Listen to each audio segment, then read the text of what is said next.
सावो कई मालिन आमाया के साथ बहने आना झूले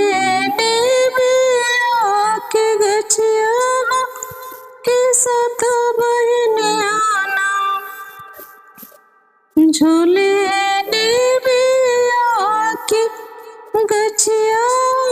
के साथ बहने आना झूले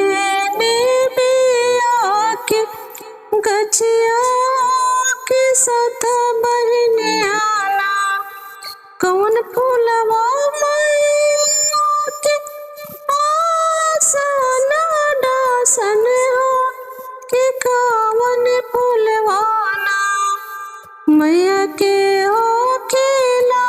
सिंहरवा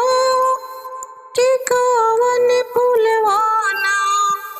मैया के हो खेला सिंहरवा के कौन फूलवाना मैया के हो खेला सिंहरवा के कौन फूलवाना बेला फूलवा के आसन डासन अड़उलवा फूलवाना मैया के सरवा सिंहरवा अड़उलवा फूलवाना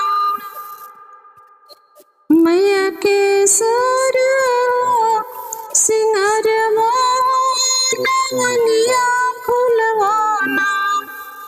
मैया के सरवा सिंहरवा नवन के फूलवाना कहाँ लगबो मैया के कहाँ लगबो ना मैया ने बेया के गछिया के कहाँ लगबो ना मैया ने बेया के गछिया